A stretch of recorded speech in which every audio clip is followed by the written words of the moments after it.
Fala pessoal! No vídeo de hoje vou ler parte desse trabalho sobre o costão rochoso feito pelas autoras Tatiane Regina Moreno e Rosana Moreira da Rocha e que é muito interessante aí conforme eu for lendo vai passando as imagens do costão. Quem quiser ler o trabalho todo vou deixar os links na descrição. Os costões rochosos constituem ecossistemas costeiros de fácil acesso, que têm possibilitado importantes estudos experimentais em ecologia. Informações provenientes de estudos nesse ambiente têm sido generalizadas para outros tipos de ambientes.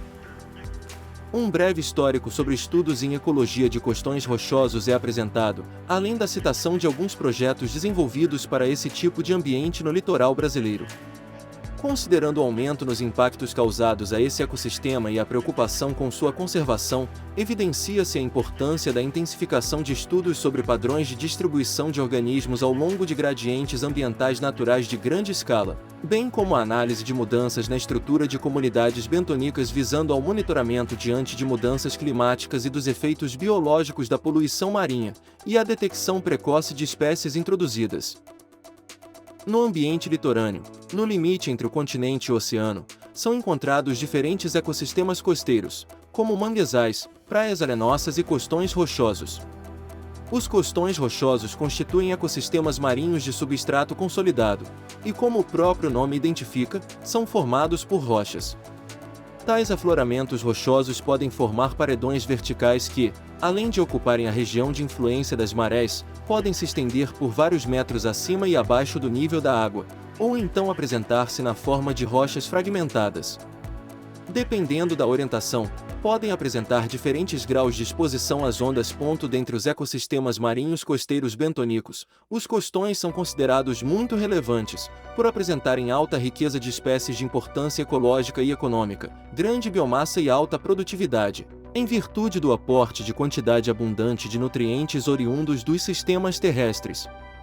Diferentes espécies encontram nesse tipo de ambiente local adequado para sua alimentação, seu crescimento e sua reprodução. Diversos fatores físicos influenciam a distribuição vertical das espécies, como luminosidade e temperatura, oscilação e intensidade das marés, ação das ondas, salinidade, além da topografia e do tipo de substrato.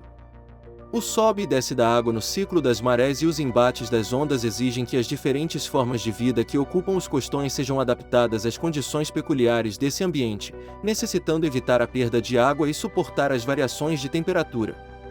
Durante o período de maré baixa, os organismos permanecem expostos ao ar, sofrendo a ação dos raios solares e a consequente alteração na temperatura e na umidade, além de alterações na salinidade. Em caso de chuvas durante o período de emersão. O batimento constante das ondas, especialmente em ressacas, obriga algas e muitos animais a se fixarem firmemente sobre as rochas ou a encontrar abrigo, por meio de apressórios em algas, bicho em mexilhões, substâncias cimentantes em cracas ou mucosas em anêmonas do mar.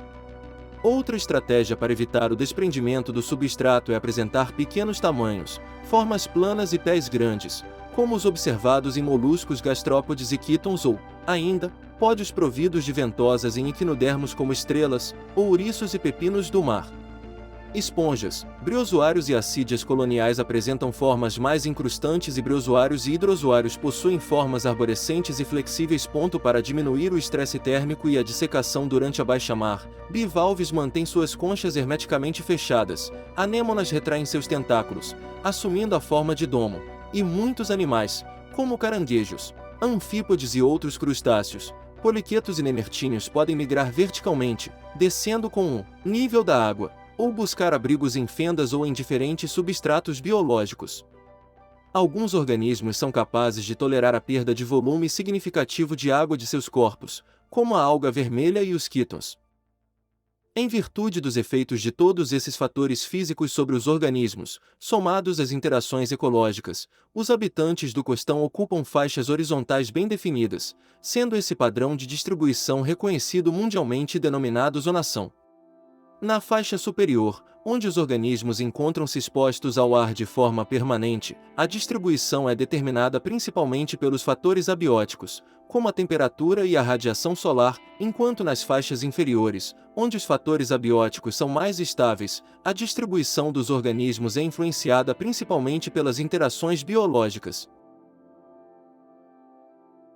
Processos de recrutamento de larvas e propágulos também podem influenciar na distribuição espacial dos organismos.